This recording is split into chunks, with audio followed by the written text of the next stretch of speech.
The alarm of anxiety is telling you that there is something missing right now for you, and what's missing is a feeling of safety. And so when you reframe it as a way to let love in, you start to... I think you gotta have a dream. The School of Greatness. Really? Yeah. Please welcome Lewis Howes. We talked about a little bit about stress in relationships in the previous episode, but I think a lot of people just are faced with more and more anxiety. Even, 2 years after the pandemic, it's still kind of happening, but not. People don't know how to rebound after this. They don't know how to get into a place of healing their nervous system and healthy heart and mind connection. So there's still a lot of anxiety and stress. Now with the economy looking like it's going to a big recession, and everyone's talking about the housing market crashing in the next year, and stock market keeps crashing, and just all these things in life are crashing. Dude, you're making me feel anxious right now. Shut up. God. This is why I don't watch. Lewis! This is why I don't watch the news. I don't watch the news either. Because I want to be informed, but I don't want to be entertained psychologically that hell is breaking loose every moment of every day. Yep. But I think a lot of people are caught in that loop of stress and anxiety. Yeah. What is the greatest strategies you've discovered in the last couple of years of, managing stress, overcoming it, facing it, that some people can start to learn how to implement as well? Okay. So I happen to be, in my opinion, one of the world's leading experts on anxiety because I struggled with it for a long time. And a couple of our kids have had profound bouts with anxiety. And I learned things the hard way. Yeah. And so everything I'm about to share is not medical advice. It is life-tested wisdom from having to dig myself out of mental holes and messes, thanks to what used to be very chronic anxiety. So first, let me explain what anxiety is. It is an alarm in your body that is designed to agitate you. That's all that anxiety is. It's an alarm in your body that is designed to agitate you, to wake you up, because that alarm wants to get your attention so that you can focus on giving yourself what you need in that moment, okay? I also want to preface what I'm about to teach everybody and to share with you by saying that a lot of this I have learned recently. And one of my favorite experts on this subject is somebody you should bring on this show. His name is Dr. Russ Kennedy. He wrote a book called Anxiety RX. And I have, for the past 2 years, been in talk therapy, and I have been in guided nervous system therapy, like the EMDR. I have also done some of the psychedelic modalities in a therapeutic setting, MDMA and ketamine, in terms of my own nervous system. And I've also started adding cold exposure. You're trying it all. I'm trying whatever it takes. Because I am so sick of living inside a body that feels on edge all the time. Yeah, it's not. And I'm tired of having a mind that basically is on a constant campaign for what's wrong. So I made a decision that I was going to jump all into this space 2 years ago. So weekly therapy, EMDR, right. The ice cold exposure, which is learning how to tolerate basically fight or flight and calm yourself through breathing and through the exposure. I have done the guided psychedelic stuff in terms of smoothing out my nervous system and learning how to truly, I guess, heal and reprogram my body as it relates to past trauma. And I've done traditional talk therapy. And so from Dr. Russ Kennedy, one of the things that I learned recently that is just amazing is that all anxiety comes from one source. What's that? It is when your original alarm went off as a child, and you probably don't even remember because it happens even in moments where you're nonverbal. It's a moment of separation from parent. So the original alarm that you felt, because that's all that anxiety is. Anxiety is an alarm that's designed to wake your up, okay? Because you need something. So if you and I are driving down the street, Lewis, and all of a sudden a car swerves in our lane, you will feel a wave of adrenaline and anxiety. That alarm goes off to get you to wake the up. It's needed. And turn the car. To be on alert. Yes. But when that car is no longer in a lane, the alarm disappears. So for people with generalized anxiety, or you feel like you're in a chronic state, that what's happening is you have an alarm going off in the background all the time. That seems exhausting. It is exhausting. And so what's happened for the majority of the population in the past 2 years, because we are not designed to live with that much sustained uncertainty, is that you right now, I personally believe every human being, unless you are in therapy attacking this, or you have a massive meditation practice, I believe every single human being right now has their alarm turned on internally. Because for months on end, it was sustained uncertainty in the news and a brand new experience with the lockdown. And so, of course, you went into an alarm state. In fact, for those of you that are working in an office where you're still on Zoom calls from 7 in the morning till 7 at night, that is a company whose culture is in an alarm state, right? Everything's an emergency. Everything is on fire. Everything is constantly changing. And so what I've learned is this, and so that original source is separation, okay? Separation meaning you have an experience as a child where you feel separate from the adult and the love that you needed. There is a situation that makes you feel nervous, and then you feel like your parent is not reassuring you. That's how it begins. This is what I learned from Dr. Kennedy that has changed my freaking life. This is actually what our episode is about, the 4th episode. It's 2 hours long. We unpack the whole thing. It's just one mind-blowing thing after another. So for years, Lewis, chronic anxiety, I would attack it in my thoughts. I would interrupt thoughts. I would reprogram thoughts, and it works. It works to attack the worries, but it doesn't get to the source. So it's limited. It's like a surface level It's part working. of the toolkit. Yeah. It's part of the toolkit, right? And so, I'd get worried about something. I'd be like, 5, 4, 3, 2, 1, and then I'd think about something else. Or I'd reprogram it, and I'd come back. But of course it comes back, because you will always have moments in your daily life that give you a wave of alarm. And by the way, anxiety is not just feeling on edge. Anxiety is anger. Anxiety can be withdrawal. Anxiety can be any friction in your body. It manifests differently for different people. Yeah. And so it's like when you go from a state of peace and calm to a state of being in hyper alert. That's what anxiety is. And it's this alarm that's like, whoa, whoa, whoa, pay attention. Now, most of us are afraid of it, or we don't like it. And so we try to ignore it by drinking, or ignore it by being busy, or suppress it by just being at people.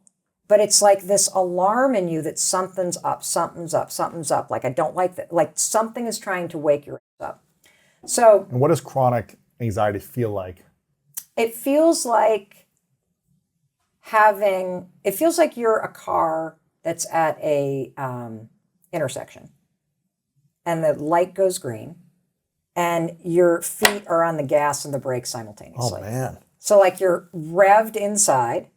For anybody that has childhood trauma, it can be an experience, Lewis, and I'm sure you can relate to this, of being on edge waiting for the next shoe to drop. Having your thoughts be 5 or 6 steps ahead. Never being in the room that you're in because you're thinking about what's next. It's very, very common to have very few memories from childhood, or from your 20s or your 30s if you have chronic anxiety or you have some sort of trauma that you haven't addressed, because if you're constantly on what's next, anticipating what's coming, you're never in the room where you are to make those memories. And also, when your nervous system is in a state of alert, the cognitive functioning of your brain is impaired. And so you're busy looking for what could be wrong. Right. And you might be thinking about the meeting with your boss tomorrow instead of being in the room that you're in. Yeah, and it's really hard to create from a stress state. You can't. It's very challenging to be creative and flow from stress. Yes, yes. Now look, it's challenging because it also fuels busyness and drive. And being worried about something can be very motivating. Yes. And so it was for a very long time hardwired into my success. And it kept getting rewarded and rewarded and Because rewarded. you're getting results Yes, in the external world, but in the Yes. internal world, you're still feeling anxious and stressed. always. That's why it's never enough. Because I'm not even here to enjoy this conversation. I'm already thinking about the thing I need to do at 2:00. I mean, I'm currently not doing that, but that was my lived reality for a long time due to childhood trauma, due to these feelings of being separate. And so here's the huge aha moment. So, number one, anxiety is an alarm. Number two, your anxiety is from a moment where you feel separate. Okay? You could feel separate from yourself. You could be walking into a huge presentation at a venture capital firm and you feel separate from the people that are now going to watch the presentation. So you start to feel that wave and that on edge, that alarm go off, right? And the alarm is designed to get you to wake up because you need something in that moment. And here's the kicker. I always thought that anxiety was about what's wrong, okay? Anxiety is the little Lewis saying, hey, I need a little reassurance right now. Hey, I need a little love right now. That's all that it is. And when you can teach yourself in moments where the alarm goes off, Lewis, to not race up to your head and start negotiating, it's going to be fine. These venture capital people are going to love you. That helps on some level to be like, nope, I'm excited to do this. I got this, to coach yourself through it. But if you really want to transform your experience of life, go from the shoulders down. Notice that there's an alarm going off. Then I want you to realize it's the little you saying, I feel a little nervous right now. Could you just tell me I'm going to be okay? And I've gotten to the point where I can just put my hand right here, find the spot that feels right for you, and literally give yourself a little love, as stupid as that sounds. And that alarm goes off. Yeah. It's freaking nuts. It's learning how to parent yourself. The wounded child inside of you being the adult in the room. It is. And the big game changer, though, is that it's about needing love from yourself. Because if you're experiencing anxiety, you're also Separate from blocking yourself. yourself from love and from assurance and from the that you need and you might not have gotten as a kid. And what happens if you put your need to be loved on someone or something else?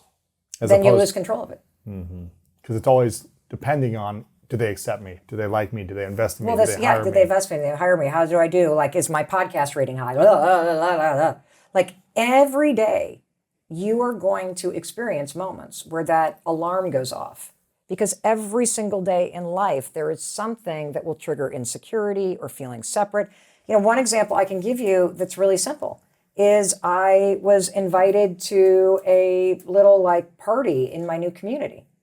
And it may be odd to people to hear this, but even though I'm extroverted, I still get nervous when I walk into any kind of networking meeting or any kind of room with a lot of people in it where I'm going to have to introduce myself. There is an experience of feeling separate from everybody. And so even walking into a small gathering at somebody's house where I know everybody, the point of which is for me to get to know people better. Walking in, I could feel the alarm going off. And having just learned what I learned, I was like, oh, that's interesting. I'm feeling this noticeable separation. And all I need to do is be like, oh, you got this. It's okay that you feel a little nervous. You can take a breath. You can walk in there when you're ready. It's going to be good. Giving myself exactly what I needed, which was a little love and reassurance, it completely went away. Right. It's powerful. It's really powerful because I think most of us that experience waves of anxiety hate it. I hate it. I'm like, I hate this. Get rid of this. Why do I have to be out? I'm going to have anxiety forever. Sure. And the truth is that yes, you need talk therapy. Yes, you need to use the 5-second rule and interrupt the habit of worrying. And yes, you need to reprogram a different way of talking to yourself. And yes, you need to go and high five the mirror, which by the way is also neck up, because you're taking a physical action that then triggers new programming up here. But it all begins with an alarm in the body. So if you want to heal this, you have to start to go neck down. You need to start to learn how to, in those moments, not be annoyed or scared of the alarm, but to actually turn toward it. So that's number one. Go toward the alarm. Know that it's a call from the little you, needing a moment of reassurance or love. And you'll start to spot it all the time now. And not needing the reassurance from others, but yourself. From yourself. Because if you only rely on others and they don't give it to you when you need it, you're going to feel anxious. Yeah. Well, think about this. If I were to start to cry right now and tell you that I'm super anxious and something's happened and what would you do? I would support you and comfort you and give you a hug. And, yes. Yeah. And how would that make me feel amazing? Yeah. But we don't do it to ourselves. Right. Or if you're alone and you don't have that person with you, yeah, how do you handle it on your own? You hug yourself. No. Literally take a towel and go like this. It feels like a freaking hug. Put your hands on your heart and take a couple deep breaths and tell yourself what you would tell somebody else. And the alarm disappears because it's not trying to tell you that something's wrong. The alarm of anxiety is telling you that there is something missing right now for you. And what's missing is a feeling of safety and a feeling of like deep connection with self. That's all that's missing.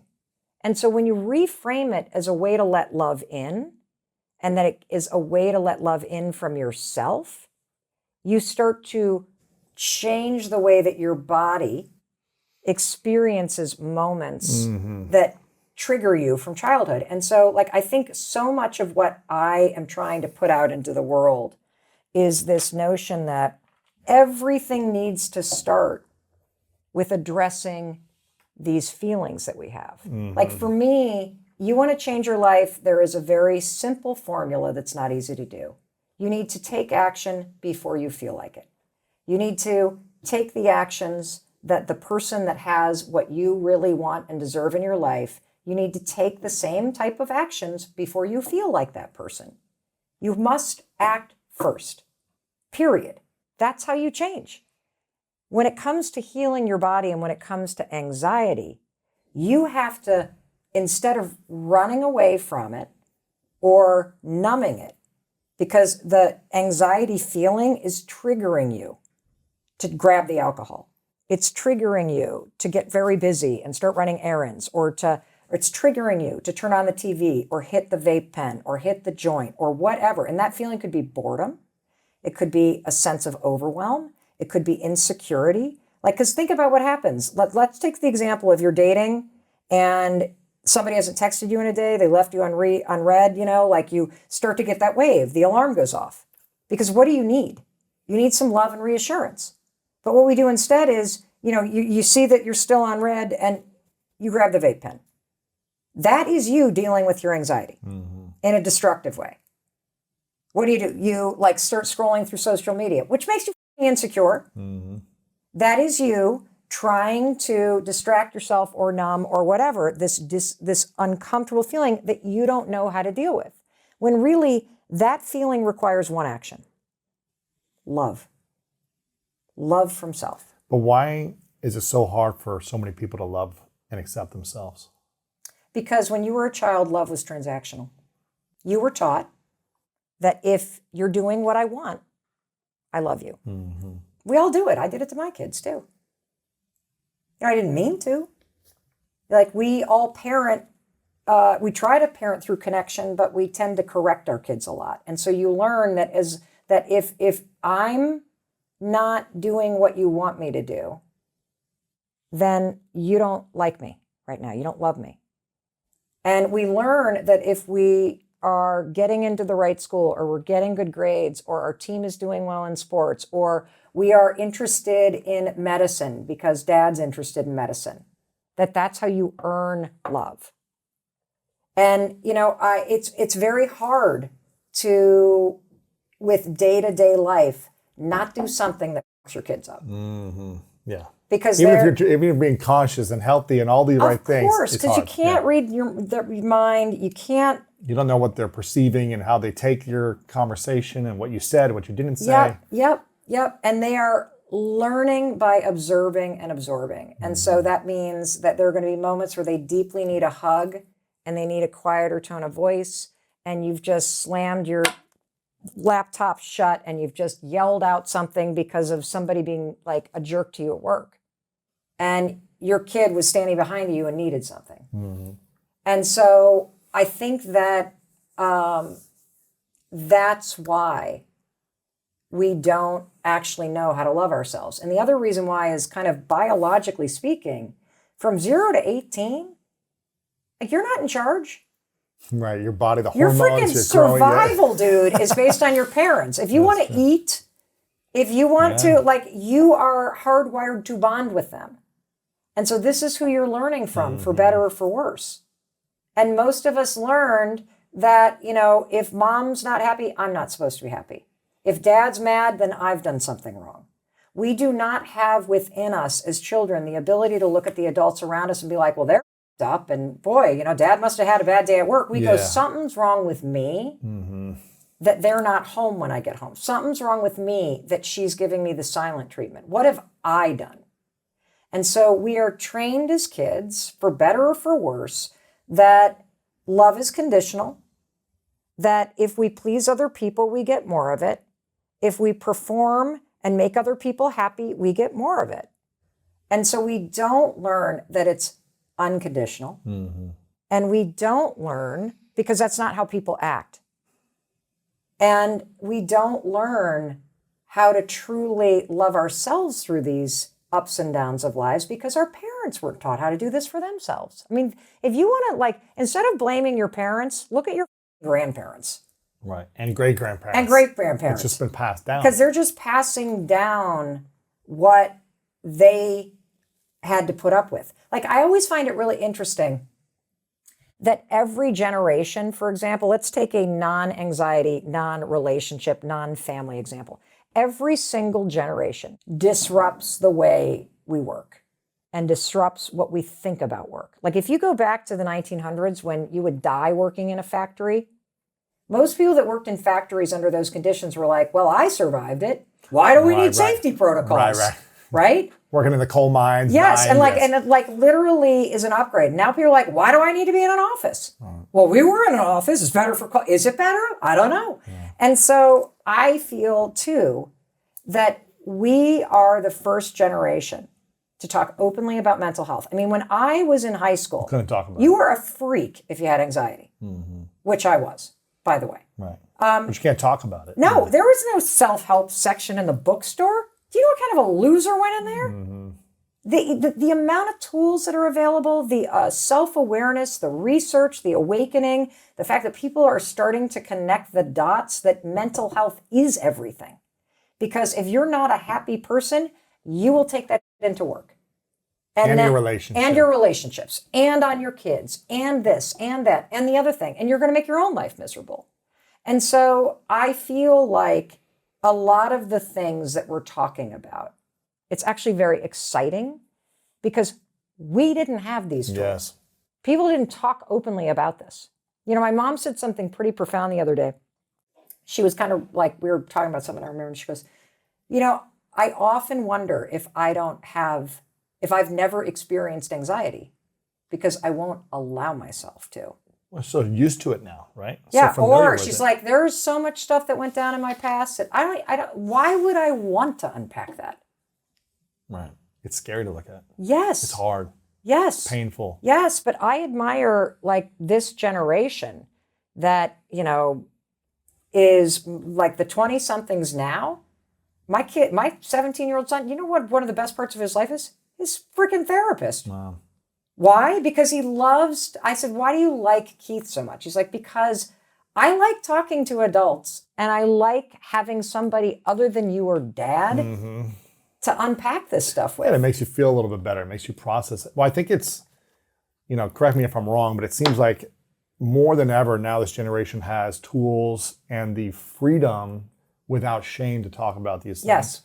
And also on the other side, extreme. You know, it seems like more kids than ever are vaping, doing drugs, alcohol, 'Cause of having pressure. sex younger and younger, connected to their phones nonstop, not, allowing themselves to really process. They're still using other things to mask the anxiety. Well, because as pressure to get into the right school, to make money, to be an influencer, to figure out your life by the To time look you're 21, perfect. as all that pressure or perceived pressure increases, so does your stress and anxiety.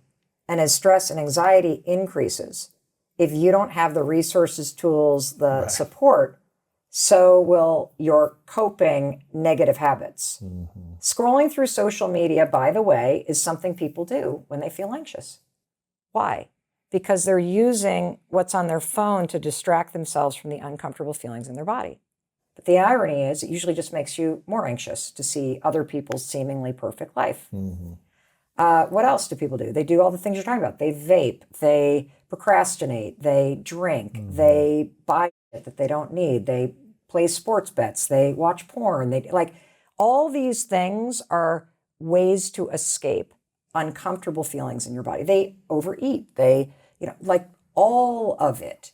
And so when you understand that at its core, anxiety is an alarm that is hardwired in your body to make you wake up, and what it's asking you to do is to give yourself a little bit of love and reassurance right now.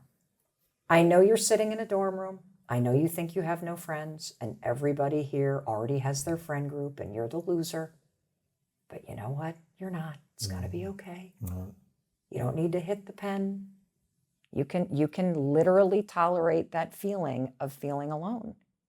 If you know that what that discomfort's about is really a need for love and connection. So give that to yourself in that moment. That's it. Learning to love yourself has been the next thing. Yeah. How can someone start to learn how to love themselves if they never felt like they got it from their parents the way they needed it? How can they learn when they've always been on high alert, stressed, anxious, separate from the love they've always wanted? Okay, so there's two different things you need to do. First of all, you got to get serious about the body.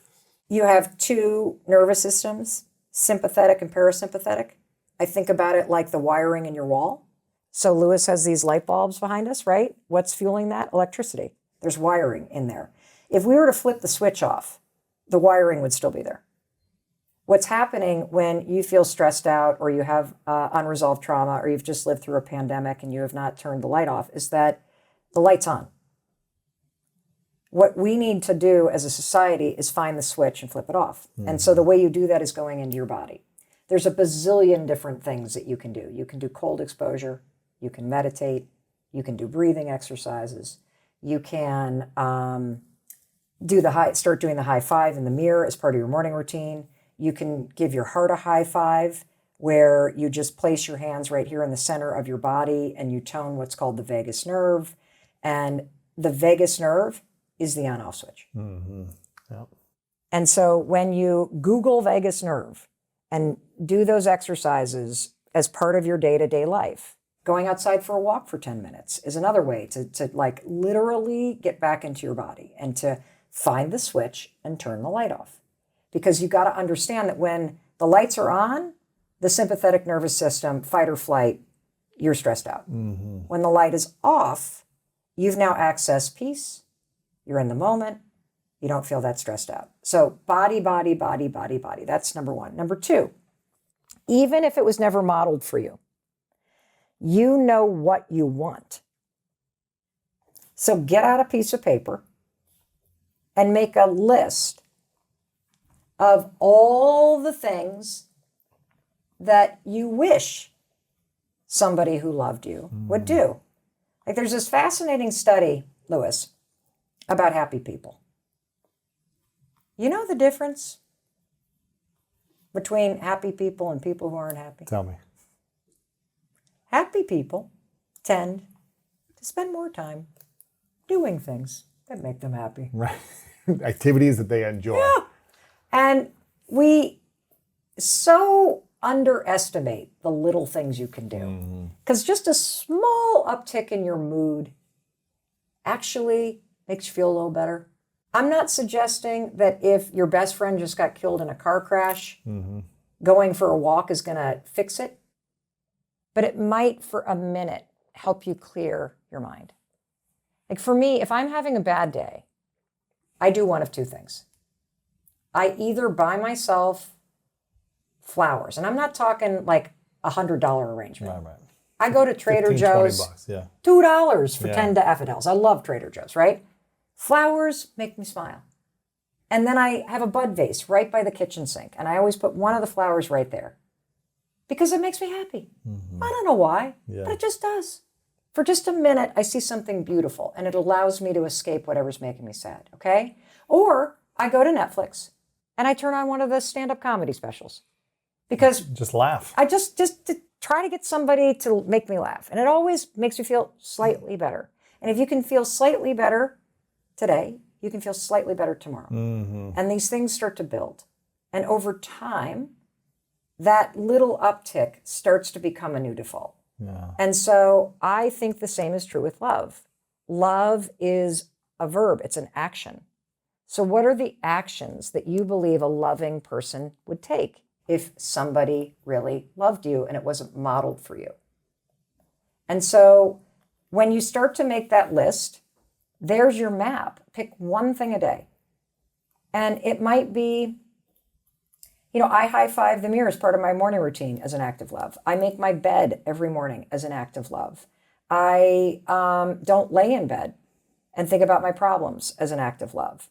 I always have an amazing cup of coffee as an act of love. And, oddly enough, if I'm up first, I make coffee for the person I love, Chris. And Chris does the same for me. And so just because it wasn't modeled doesn't mean you can't create a map for yourself. And so think about it. What would you want somebody to do? And then look around and who seems to have that in their life and what are the behaviors that you're seeing? Yeah. And then the $1 million thing you got to do. Do not wait to feel like doing it. You have to take that action first because the action is what proves that you love yourself. If you sit around and think about it, you're going to talk yourself out of it. And the fact that you're not doing anything, you're not taking action. Like if you make a list and you're like, oh, they would buy me flowers, they would compliment me, they would give me a high five, they would buy me dinner. And you don't do it for yourself. You know what that shows you? I hate myself. Right. Because a person that loves me would do these things. And I'm not doing that. So your own action demonstrates that you don't love yourself. It's powerful stuff, Mel. I'm so grateful for you for coming back on and sharing this wisdom. If people want more, they can go to the Mel Robbins podcast. Yeah, you know why I Out named right it now. that? Tell me. Because when you Google Mel Robbins, it's the third thing that people say. There you go. There you go. It's great. Mel Robbins podcast. They can get it over on Apple Podcasts, Spotify, everywhere they want to listen to it. You have an amazing format where you're really diving in, you're answering questions, you're telling like a whole story throughout your show. Oh, which it's is really personal, cool. dude. It is so personal. It's really powerful. So make sure you guys go subscribe there, follow, leave a review. Actually, episode number 2, which is called episode number 3, which is all motivation, about hacking motivation. I talk extensively about my past with anxiety. And episode number 4, which we have yet to title, is a 2-hour interview with Dr. Russ Kennedy, who you need to have on the show. Okay, And that is that literally will make you realize everything that you think about anxiety is probably wrong. And that there are incredibly accessible, simple, game-changing tools. And you know why I like him? Dr. Kennedy is not only a medical doctor that treats anxiety, he's also got a degree in neuroscience. I love that. And he started experiencing anxiety when he was in medical school. And so he has personal experience having grown up with a bipolar father. I love that. And he treats people. He has written this incredible book about it. His tools are all about, what's it called, somatic therapy. Somatic healing. Yeah. And powerful. he's gets the brain, he gets the body, he wraps it all in one package. Incredible. You got to get him on. Mel, appreciate you. Acknowledge you for how you keep showing up for yourself, for your relationship, for your life, for your community. It's beautiful to witness that, even though you've been extremely successful in different seasons of your life and you continue to succeed, you make a priority right now on your emotional, mental health as a focus so you can keep going to the next level. So I really acknowledge you for how you show up. And I know you've been wanting to do the podcast for a while. So you acting on it is an act of self-love. It is. It is. It's you know what beautiful. else, Lewis? If people were to go back and they were to look at our first interview 5 years ago, what they would witness are two totally different human beings energetically. Yeah. Because you and I have, for the past 2 years, been working at profound levels on our healing from the inside out, especially in the body, especially in the nervous system, especially related to past trauma. And I would bet, I don't know this to be true, but I would bet that if you did a side-by-side, you would see, I'd probably have a flushed face. I'd probably be more jittery and around and animated and this and that. I mean, I'm pretty animated, but there is, and the same with you. Right. There is a groundedness that we have both accessed from the tools that you're sharing on your podcast, that I'm now sharing on mine, and that you and I have been deeply, profoundly invested in exploring these past 2 years. Yeah. It's been fun. I'm gonna add a 10-minute clip from that first interview and put it in there, the YouTube and the audio, You should. and see how it is. We'll put it in right Oh, here. I'm sure I'm like, We'll see how it is. because I had a dysregulated nervous system. If you enjoyed that interview, then I know you'll love what we have coming up right now. So the 5-second rule.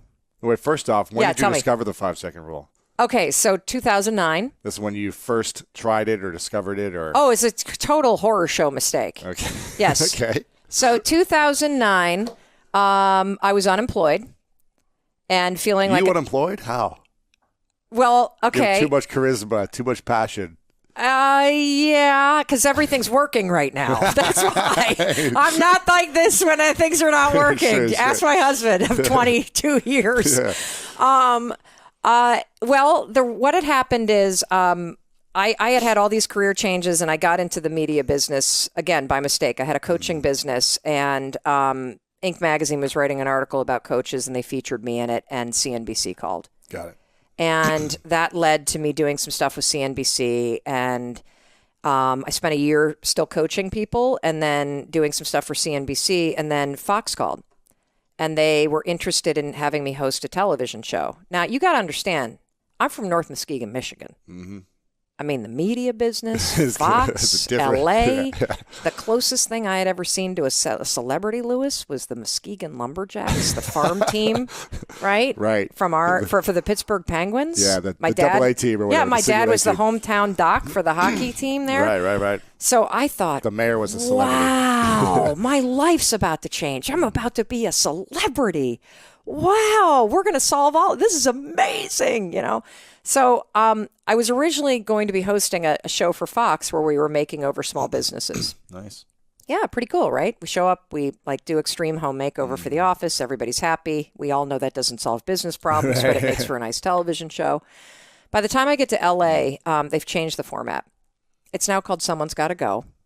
And I'm going to be firing people on national television from real jobs. Wow. Uh-huh. That sounds fun.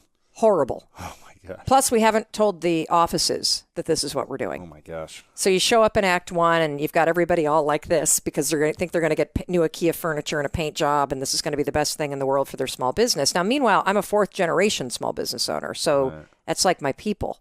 Grew up at a kitchen table with farmers, and my mom at a retail store, and my other grandparents were bakers. And so when it comes to like the heart and soul and what's so important when you launch your own business and how personal it is, I mean, this was like gut-wrenching.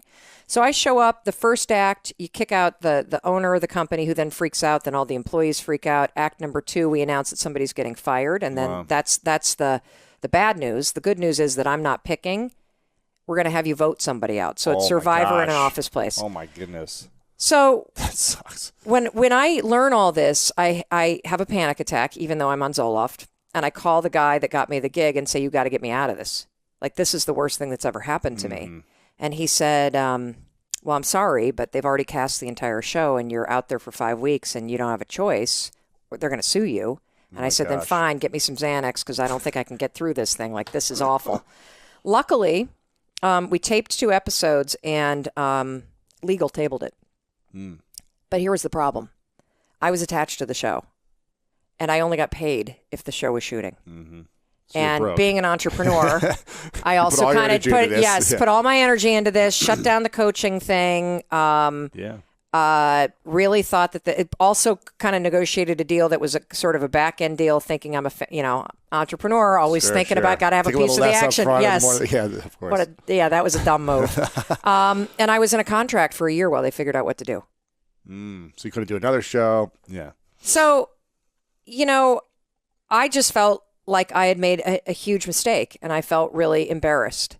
And I didn't know at the age of 41 what I should be doing with my life. And while it's neat that I had jumped careers so many times, I started to feel like somebody that actually wasn't successful at all because I didn't have a career track. I had a bunch of jumps from one thing to another. Now, looking back, it makes perfect sense, but standing in the middle of the mess, it just felt like everything was caving in. Probably just like when you were sleeping on your couch, feeling injured, and like everything I thought that was about to happen isn't happening now. Meanwhile, my husband had opened up a restaurant business. It had been his dream. He worked in high tech and came home one day after getting laid off and said, I'm never going to get on a plane and do a PowerPoint presentation for a company I don't care about or own. And I said, great, what's your plan? And he said, I'm going to open a pizza restaurant. And I looked at him and I said, was there a trust fund that was part of this marriage that I was unaware of? Because I'm not quite sure how we're where going you to get the money. Yeah, exactly. Did someone die? You got an insurance policy? Check. Yes. And he said no. And I then said the most famous lines of our 22-year marriage, Lewis. I looked at him and I said, listen, buddy, inspiration is for strangers. You get your ass back to that job and you pay the mortgage and you forget this dream. You're not going to this. Wow. So because change is scary. Yeah. So we fought and he won. And the first one was a real home run. And You opened a pizza store. Oh, he did. Yeah. 40 seats right outside of Boston, Massachusetts. He and his best friend. And they won Did Best well. of Boston. It was incredible. What do you do when Did they everything's... make money, though? They did on the first one. So what do you do when Let's do another everything's one. working? Woo, let's go all chips in. Let's put in the home equity line. Let's put in the kids' college savings. Let's get friends and family. And because you're so excited, you think it's going to work. So you go big, big, big. Well, the second one did not work at all. And it did not work at all so badly that when it was finally closed, it was close to an $800,000 loss. And it meant our entire home equity line, kids' college savings, everything went right down with it. That was right when I lost the Fox show. So I'm unemployed. The liens start hitting the house. The phone starts ringing all the time, and it's collections calls. So you unplug That the would phone. stress me out. Well, you just unplug the phone. Oh my I mean, that's how you gosh. deal with that. But I remember I remember two things from that period of my life that were really painful, and one was having to call the town and tell them that we could not afford the $175 for our sixth grader to play soccer, so we needed to pull her out. And I remember there being times, because I was so afraid to look at the checking account, that I would stand at the grocery store and items would scan and I could just feel that wave of anxiety rising, thinking, I don't think the check card's going to go through. And so I would stand there. I always had an excuse, and it was to look at the person and go, oh, that's strange. It just worked at the gas station. Oh, my gosh. Because what would have been more empowering is to probably say, oh, well, I guess I don't have the money for this. Let's take this, this, and this. And just kind of like the easiest thing to do is to tell the truth. But I was so filled with shame. Yeah. So I started to develop this habit of hitting the snooze button, because what would happen is the alarm would go off in the morning, and the first thing I would think about is all the problems that we had and how awfully things had gone off the tracks. And you didn't want to deal with them. No, and I also didn't know. I didn't think I could. And this goes back to the feelings. Like you think that you need to feel confident or courageous in order to get started. You don't. You actually just have to start, and that's the riddle of life. That lying in bed, hoping that you wake up some morning motivated to change, that's not the answer. You actually have to learn how to push yourself. You have to learn how to leverage the power of your decisions, and you've got to learn how to take action when you don't feel like it. Because every morning when I woke up, I did not feel confident. I felt like a loser. I felt like the world's worst parent. I felt like I had failed at every single turn. I did not know if Chris and I could pull out of this spiral. I did not know if we were going to go bankrupt and lose the house and move from our community. I did not know if our marriage would survive. I knew I wanted it to.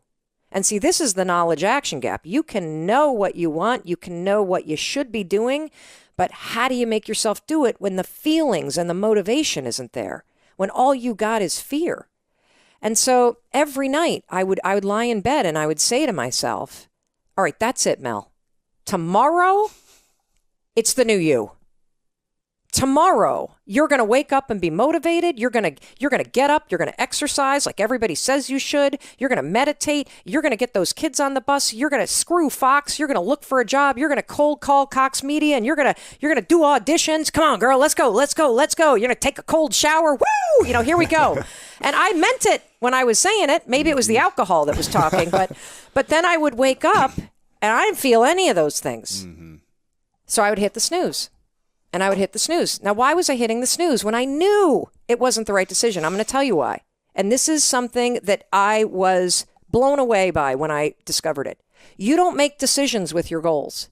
You don't make decisions with your prefrontal cortex. You don't make decisions with logic. Do you know how we make decisions? I didn't invent this. A neuroscientist by the name of Damasio, who does his research in Brazil, who gave an incredible TED Talk and wrote about this forever and ever and ever. We make decisions with feelings. 95% of our decisions are made by how you feel in the moment. And that is the problem. You need to take control of the moment and leverage the power of your decisions and make them up here. Because when I was lying in bed, I wasn't saying to myself, I should get up because that's going to help me start my day right. I was saying, do I feel like getting up? No, you don't. No. Do you feel like making that cold call? No, you don't. Do you feel like doing that third set of reps? No, you don't. Do you feel like having that hard conversation? No, you don't. Do you feel like ending this relationship, whether it's in business or in your life, that is sucking you dry? No, you don't. We make decisions based on our feelings, and that is robbing you of joy and opportunity. And it is blinding you from the fact that how you change your life is 1 5-second decision at a time, one push at a time. And if you accept the fact that you may never feel ready and you may never feel motivated and you may never feel confident, you may never feel courageous, and that's okay, but you can still push yourself forward. What happens over time is as you start to see yourself becoming the person that takes action, that you start to see yourself becoming the kind of person that speaks even though your voice is shaking. You're the kind of person that has a bias toward moving instead of a bias toward thinking. Guess what happens? You build the skill of confidence and courage. And so what happened for me is I was stuck, Lewis. I was so stuck. We were heading straight for divorce. We were heading for bankruptcy. I knew I wanted to change things. And so one night I see this commercial. This is the stupidest story on the planet, but this is what happened. I see this commercial. And, again, I also was drinking too much. I probably had a couple Manhattans in me. Sure. That's my drink. I'm from the Midwest, just like you. Yeah. All right, little Manhattan there, little bourbon. And there was a rocket ship launching. On a commercial. Yeah. And I had this instinct, this innovation, this disruptive idea, right? Oh, my God, Mel. That's the answer. Tomorrow morning, you're going to launch your ass out of bed like a rocket ship. You're going to move so fast, you can't even think about your problems. Dumb, right? Mm-hmm. Totally dumb. But See, worse. it's like, this is the dumbest idea I've ever heard. I cannot believe I have this chick on my podcast. No, I understand it. You got to get moving first. Yes. That's the thing. You just got to wake up at 6 a.m. or whenever it is and go into the gym. And when you're in the gym, you're going to start moving the first weight. Yes. And then you'll start moving the second weight. Actually, people use the 5-second rule at the gym because you know how much time people waste at the gym standing around thinking about the next thing? Probably 70% of the time. 5, 4, 3, 2, 1. So the next morning the alarm goes off and nothing had changed in my life. I woke up to the lien on the house, the fighting with Chris, the unemployment, the lack of confidence, the lack of courage, the whole thing. But I did something I had never done before. I went 5, 4, 3, 2, 1, just like NASA. I actually counted. And then I stood up And I was like, what the hell just happened? Uh-huh. What? That is the dumbest thing I've ever heard. The next morning I used it again, it worked. The next morning I used it again, it worked. And then I started to notice something, and this is one of those things. So we have an 11-year-old son who has dyslexia.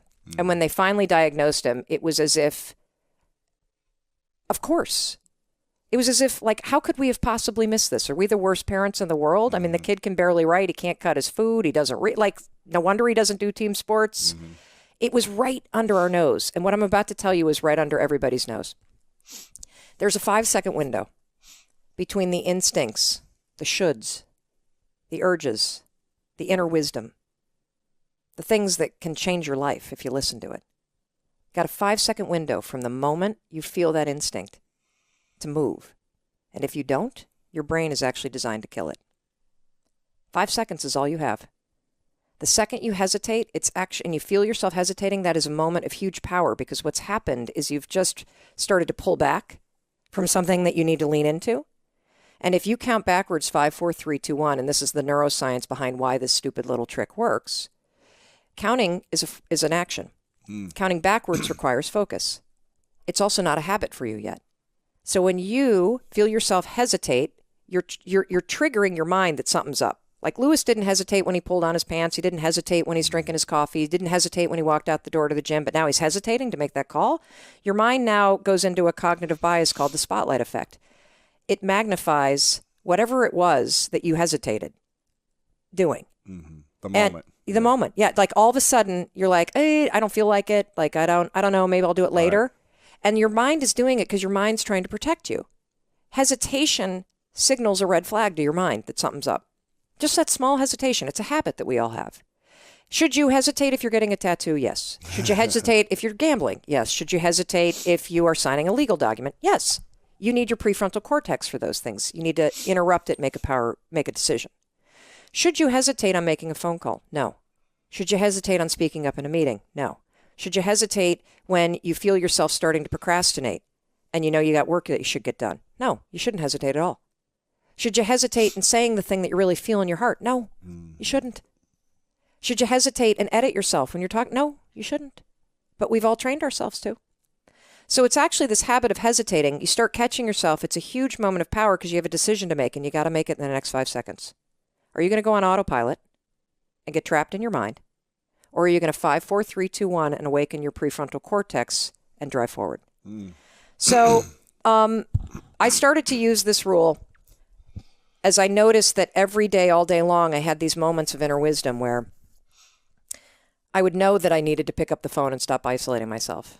I would know that I needed to call a bunch of media companies and start auditioning for radio show hosting gigs. I knew that I should get out of bed on time. I knew I should stop myself before I snapped at Chris, right? Self-monitor. Yeah. I knew I should not let the frustration be the things that was driving me. And so I started to use the rule all day long. Whenever I felt this, I should do this, 5, 4, 3, 2, 1, and I would make myself do it. And slowly, 5 seconds at a time, my entire life started to change. And my husband used it in his business, and he and his business partner dove in. They went on to open 7 more restaurants. I went on to launch and sell 2 businesses and get recruited by CNN and join their team. I had a syndicated radio show that ended up winning the Gracie Award, which is kind of the female media, awards for the #1 talk show in the country. And, I never intended to tell anybody about the 5-second rule. First of all, because it's stupid. Right. I mean, come on, count backwards. That's the dumbest thing. Not stupid to me, though.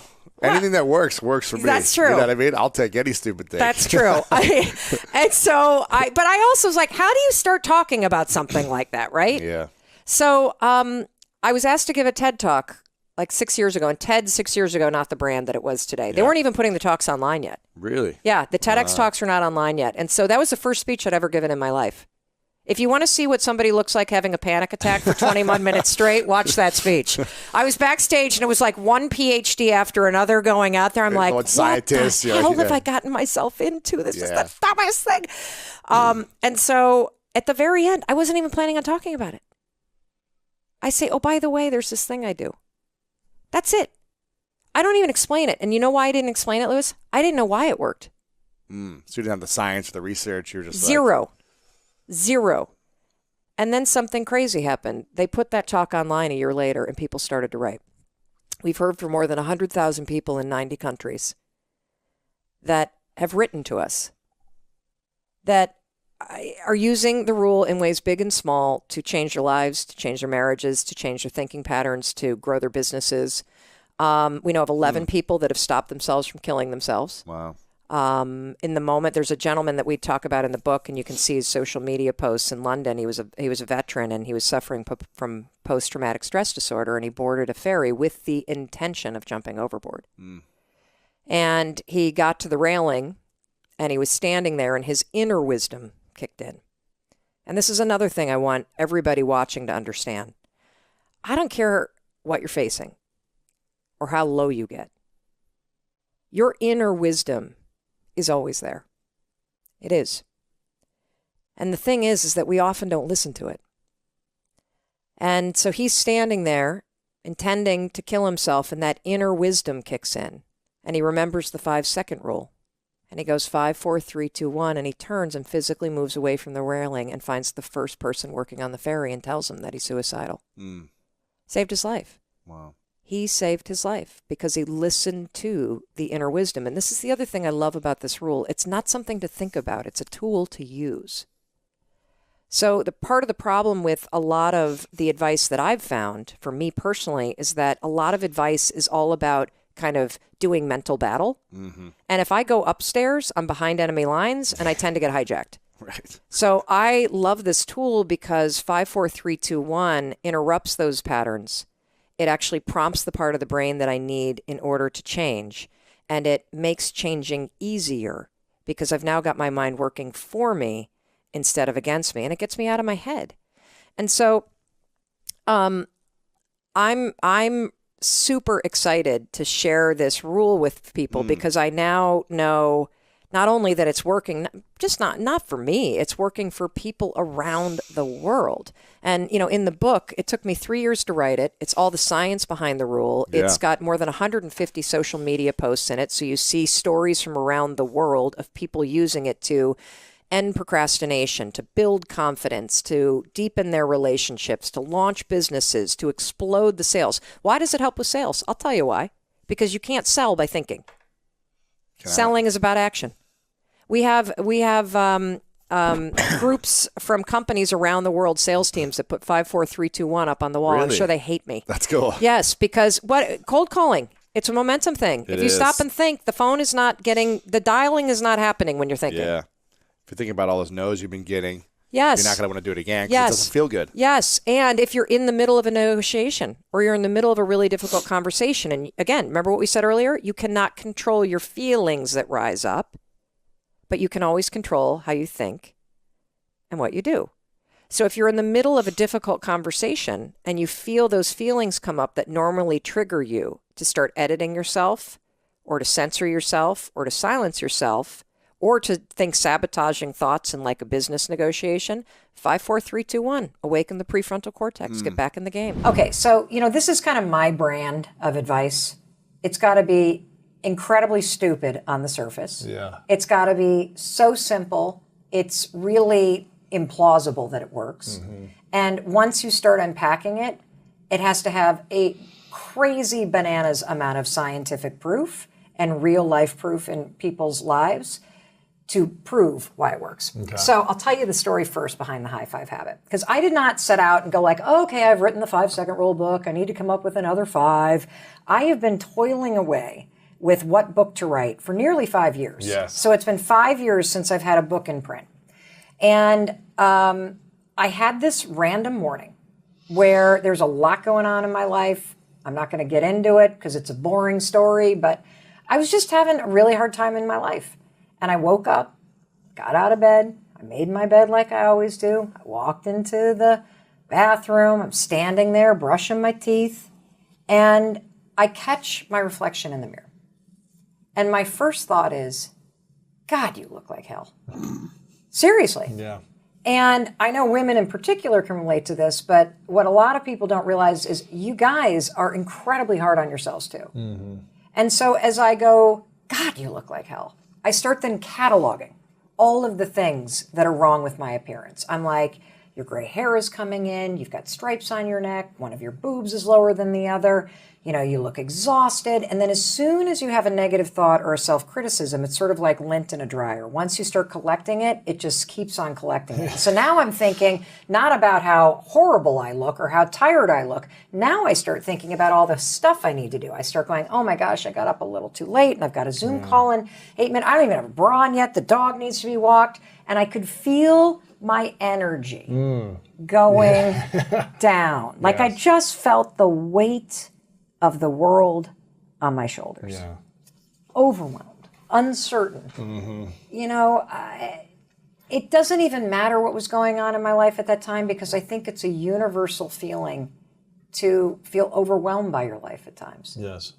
And so here I am, a motivational speaker. Unmotivated. Unmotivated, uncaffeinated, no bra on, standing there in my underwear with my dog at my feet. I don't know what came over me. But as cheesy as it sounds, I just raised my hand and gave the tired, haggard woman in the mirror a high five. And it didn't change my life, like right then and there. But something shifted. Like I felt a little lighter. I felt like I wasn't alone. I felt like, okay, this moment in your life is hard, but you can do this, Mel. And I went on with my day. So the second day, I woke up, and this is when things started to really kind of churn in my mind. The first thing that I noticed was this. So I wake up, Lewis, and I make my bed. And I realized I was looking forward to that moment in the mirror where I was going to see myself. Now, look, I'm 52 years old. I will probably have a hot flash during the middle of this interview at some point. I'm a lot older than you. Just don't eat lobster. Yeah, oh yeah, I know. I had a really allergic reaction the last time we were together. Wow. But I have spent the first 45 years of my life either criticizing the woman in the mirror or ignoring her. And this was the first time that I could remember that I was actually looking forward to seeing myself. Sort of like, when I was coming here today, you and I are very good friends. As I was walking into the building, I'm feeling excited to see you. And it wasn't like I was feeling excited to see myself. Like, I'm not like, yeah, because I got a lot of crap going on in my life. But I felt a little bit like I'm about to see a friend. And so that second morning, I high-fived myself again. And again, I feel something shift. I feel just a little lightness in the mood, and I go on with my day. So the third morning, I do it again. And again, like lightness. And so I keep doing it. A couple weeks go by. And now I'm starting to feel a little bit of momentum. And I'm really enjoying it. I have no idea what the hell is going on. I haven't even done this in front of my husband, Chris, yet, because let's be honest. Standing in front of a mirror. High-fiving yourself. Yeah, like, come on, how pathetic does it get? You're like, is your life that bad? So I snap a photo of myself. I've got my retainer in. I got bed head. Like, I'm not looking glamorous. I did not expect this to be the photo that would ignite a movement. And within an hour, I posted on my story on Instagram. Within an hour, at least 100 people tagged me. All over the world. People high-fiving the mirror with their kids, people on a submarine high-fiving it in the military, people MMA, like just, and I thought, okay, wait a minute. Maybe I'm not the only one that needs a little boost in the morning. Maybe I'm not the only one who feels alone. Maybe I'm not the only one that is missing a sense of encouragement and control and confidence in an overwhelming moment in my life. Maybe there's something here. And then the messages started to come in. Whoa, Mel, like I have been using this for 5 days. This woman wrote to us, Lewis. She's had body dysmorphia for 20 years. Has not been able to look at herself in the mirror. 5 days of doing this high five. And she said, I can look at myself and I even see beyond the body. I see the person. And I can grin. Wow. We had a woman who wrote to us who said that she was in a domestic violence shelter. She had escaped a very abusive relationship. She had seen me talking at our friend Jamie Kern Lima's event. She started doing the high five thing. She DMs us and she says that I have childhood trauma. I've just been in a physically abusive relationship. I've lost everything. I'm in a domestic violence shelter. What this high five in the mirror is teaching me is that I still have myself. And so that was when I said, I got to figure out what's going on. Right. And I started to unpack the research. And the research around this simple ritual, I love that you called it a ritual, because I want people to habit stack this with brushing their teeth. Right. This is so life-changing. It's so simple. The science here is like, you can't believe it. And once I unpack it, you're going to be like, I can't believe how cool this thing is. Right. So what's the science say? Okay, so the science. Let's start with the first thing. So the first thing is that when you first try it, okay, you will not be able to raise your hand and high five yourself and be like, you suck, Mel, or today's going to be terrible. And there's a reason for that. And the reason is that for your entire life, you have given other people high fives. So when you give a high five or you receive one, what is a high five? Just the gesture alone. What does this communicate if we do this to each other? High five. Nice job, good work, you're doing amazing. Yeah, keep it up. Yeah, I believe in you. I love you. Let's go. If you blow a shot and you got to get back in the game, a high five's like shake it off. You can win. Yes. And so all of that lifetime of high fiving other people and the messaging associated with it is programmed right here in your subconscious brain. Right. There's a field of study called neurobics, which is about... Neurobics. I know, I didn't make that up. Sure. It's interesting. Physical movement plus new neurological activity. When you marry an unexpected physical movement with new neurological activity, it's the fastest way to forge new neural pathways in your brain. Okay. Okay? We know the example, you've covered this on your show, of brushing with the wrong hand and thinking positive thoughts. And the reason why that works is because when you're brushing with the wrong hand, it's unexpected, your brain doesn't expect it, so instead of drifting off about the fact that you need to walk the dog, you have to focus, so your prefrontal cortex is engaged. You're not used to high-fiving your own reflection, so it's an unexpected physical movement that then activates all of the positive programming in your subconscious. So when you raise your hand and you high five your tired self, Lewis, what happens is all of the messaging with this, the high five, I believe in you, I love you, I celebrate you, you got this, keep going, come on. It actually fuses with your freaking reflection. Wow. It's impossible to criticize yourself. Yeah. Your brain won't allow it because it's not wired that way when you're making that motion. Right. Isn't that crazy? It's hard to say you suck. You don't matter at anything. It's hard. No, you can't. Yeah. You can't. And so this lifetime of positive subconscious programming associated with high-fiving other people gets fused with your own reflection in this ritual. That's just the beginning, okay? Wow. That's just the beginning. The second thing that starts to happen that's really interesting. So, we've had a ton of people do this, obviously, around the world. Super easy idea. It's spreading around the world. We start interviewing people about what's going on, and this is what we notice.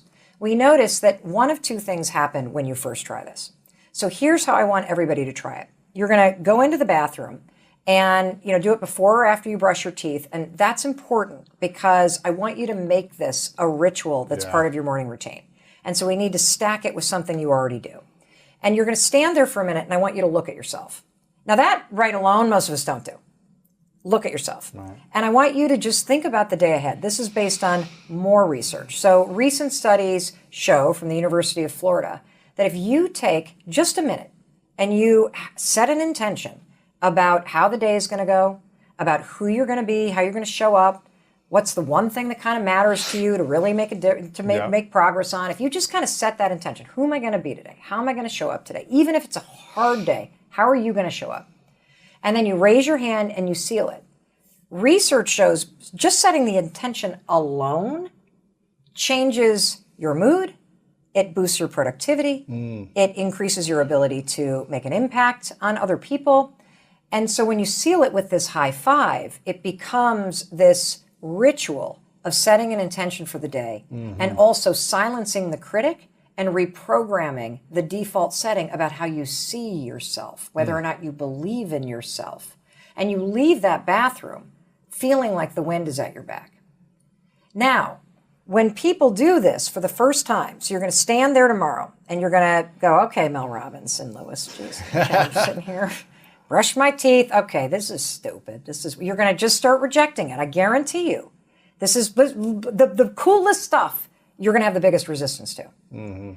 And so for those of you that just raise your hand and do it, you're going to immediately be like, why have I not been doing this?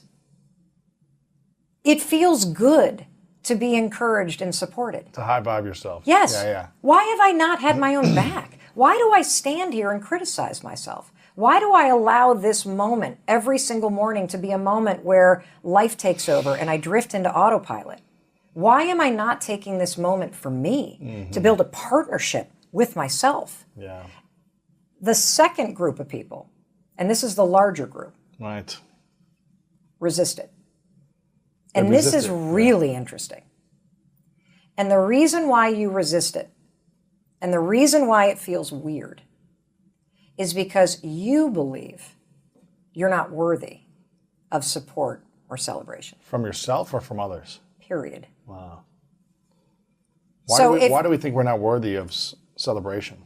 Well, for people that grew up in a chaotic, violent, or whatever household, it was your lived experience. Yeah. I think that for many of us, we look back on our lives and, the cognitive negative bias has us focus on the things that went wrong. Mm-hmm. And so you begin to tell yourself a story about your life that is basically a pyramid of all the things that you regret, of all the things that you wish had done over, of all the things that you don't like about yourself. And so you drag that with you into the bathroom every morning. Yeah. And you stare at the mirror and you see somebody that has screwed up. You see somebody who's not where you're meant to be. You see somebody who doesn't have the number on the scale or the car that you wanted or the job that you had hoped for or the relationship that you had always dreamed about. And so standing there, you believe you're not worthy of support or celebration. And it's this deep belief. We talk a lot in the personal development space of, oh, I'm not good enough. I actually think that's the polite thing that people say. I believe that people have a much more horrible way of talking to themselves. Like what? I can't say it on TV, but I can say it on the internet. I'm a piece of shit. Yeah. I'm worthless. No one will ever love me. I screwed up my life. I'm a failure. I'll never amount to anything. Mm-hmm. It's too late. I'm a bad person. I think people actually say this to themselves. Yeah. And they say it over and over again. Yes. Daily. Yes. And just like ruts on a dirt road, it starts to wear in your brain and it becomes the familiar path. And so you stand in front of the mirror and, I'm telling you, raise your hand and let all that positive programming you've given to everybody else. We are amazing at celebrating everybody else. We cheer for our favorite sports teams. We buy tickets to, our favorite musicians. We throw birthday parties for people. We take on extra work for our colleagues. We help our family members out and our friends out. But when it comes to supporting ourselves, we don't know how to do it. No. In fact, there's a lot of people that think it's selfish to put yourself first, or that you're arrogant if you do. Right. I'm here to tell you it is essential to your well-being, to your fulfillment, to your happiness, all of it. So if you're feeling resistance, you're either going to feel it because you already have a deep story that you don't deserve it because of your track record, your past, because of what's happening in your life. Or you're going to feel resistance because you have been trained to believe that you only deserve that kind of stuff when you're winning. Like if I don't have that car, I don't get the high five. If I didn't get that promotion, I didn't deserve it. If I am not in a loving relationship, I don't deserve to be celebrated because I'm not actually achieving or doing the things that warrant that. I'm here to tell you, I'm on a mission to make every human being realize that if you wake up in the morning and you're breathing and you're standing in front of that mirror and you have survived the stuff you have survived and you are still waking up and trying to do better, you not only deserve a high five, you need it. Because what we also know based on the research is that empowerment, support, kindness, love, celebration, it is the single most motivating force on the planet. Tough love is a bunch of baloney. What really fuels people, particularly when you're going through a challenge, is feeling celebrated, seen, and supported. And the research bears it out. Yeah, I can think of the times when I was with on sports teams where I had great, loving, encouraging coaches. It made me want to work harder from a more energized place, an abundant energy. But when I had the coaches that would just degrade you and put you down and call you names in front of your teammates and make you feel bad, it would drive me to try to be better, but it was always like harder. And I never felt satisfied. I never felt fulfilled. I always felt like even when I accomplished something, it still wasn't good enough. Yeah. And then I repeat that pattern. Like, okay, I'm going to accomplish, but it's not enough to feel loved. And so let me keep accomplishing in order to feel loved, but I still don't love myself because it's not good enough. Yeah. So let me go for the next thing. Yeah, exactly. It's funny because I have a photo on my phone that my my therapist told me to do this exercise in like 8 months ago, which was a strategy for me to reclaim the love for myself. So I have a photo of my childhood self. I don't know if people can see this on YouTube. Cute you are. But a photo of me, this is probably when I was like 5 or 6, maybe I was 7. But something that I've tried to do and really been integrating in my life is to reconnect with the child where I felt like I stopped loving myself. Okay, so let's talk about this right now. Yeah. You ready? So let me talk about this image. So let's talk about the Lewis this age. Right. Standing in front of a mirror. Yeah. And what I do is I stand in front of myself as a child. I imagine myself, but to do it, imagine looking at the mirror as yourself. Yes. Yeah. Well, what I'm trying to say is when you were this age and you stood in front of the mirror, you had a totally different relationship with yourself because you still loved yourself. Yeah. You still thought that you were a great kid and you wanted all the things that the adult Lewis wants. Right. You want to feel loved. You want to feel seen. You want to feel heard. You want to feel like you matter. And you, in seeing yourself when you were this age, felt those things for yourself. Yeah, absolutely. And somewhere along the way, you lost it. Correct. Yeah. And so what I'm trying to say is that when you stand in front of this mirror, exactly what Lewis is talking about, when you've got coaches that scream at you and degrade you and you know, sure, it makes you run faster, but it leaves its mark. It does. It leaves its mark. And so there's research. So let me talk about why this is so motivating, particularly because so many of your audience love sports, right? So they did a study where they looked at NBA teams.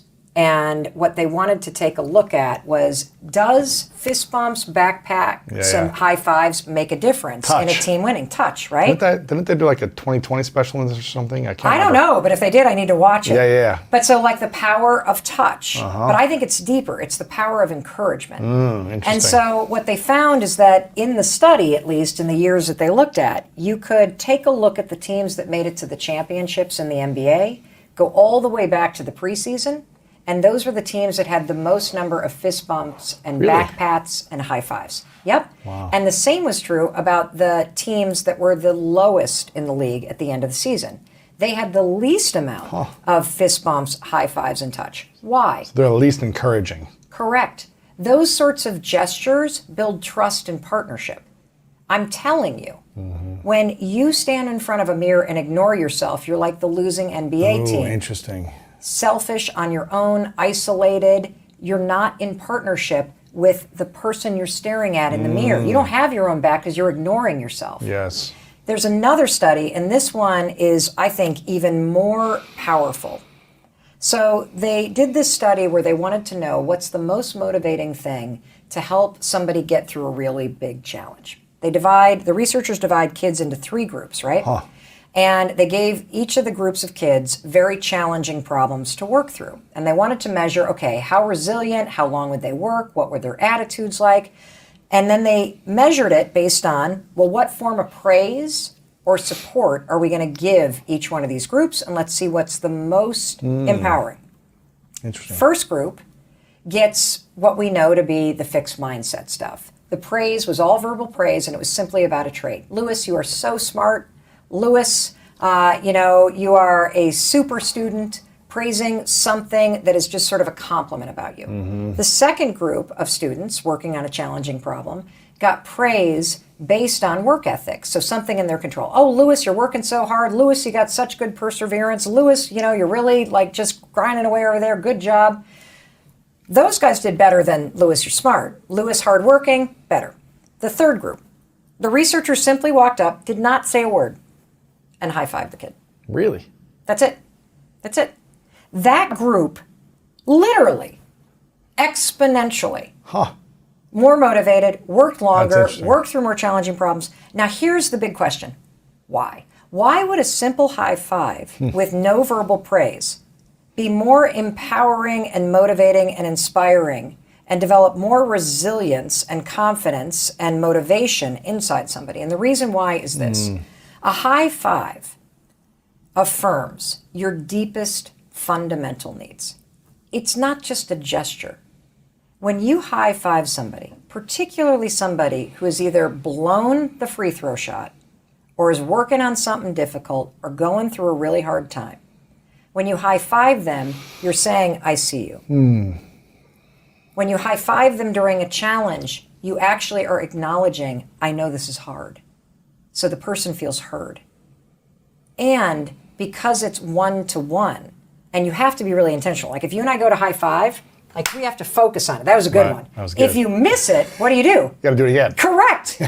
So there's an intentionality behind it, and that makes you feel like you're being affirmed as a unique individual. Interesting. And so all of those things are in that one gesture. Now, it goes even more. So there's even more here. So I was talking to our buddy, Dr. Daniel Amen, right? And so one of the world's leading experts on brains. He's got like 60,000 brain scans. I think it's like 120,000. Oh, is it at this point? Something crazy, yeah. So he was so excited about the high five habit. He completely geeked out. He's like, oh my gosh, yes, yes, yes. He's like, yes, neurobics. Yes, yes, yes, yes, yes, yes. So he said, let me tell you what else is going on, Mel. And I'm like, really? There's more? He said, yeah. He said, you know how when you do it, you said you felt like a little kind of boost in your mood. He said, well, there are two things going on there. He said, first of all, when you cross a finish line in a race, what do? Put your hands up. Yeah. What do you do when your favorite team scores? High five someone. Yeah, you high five somebody. What do you do at a musical concert? Yay! What do? You're raising your hand in celebration when you high five somebody or fist bump them or put your arm around them. That raised arm gesture in a positive sense triggers your nervous system to tingle with celebration. It's the energy of celebration, even if you're going through something difficult. And even more, you get a dopamine drip when you do this. And so part of the reason why you feel this kind of shift in your mood and you feel a little bit of like, oh, okay, I can face this, I can do this, I got this, is because of the dopamine, it's because of the nervous system, and it's because of all of this positive programming associated with that gesture. What keeps a relationship alive is one question. How much do you invest in a relationship is a different question. So, I'm going to go to the one about what keeps it alive, because it's part of, and I'm suddenly watching the box and thinking, this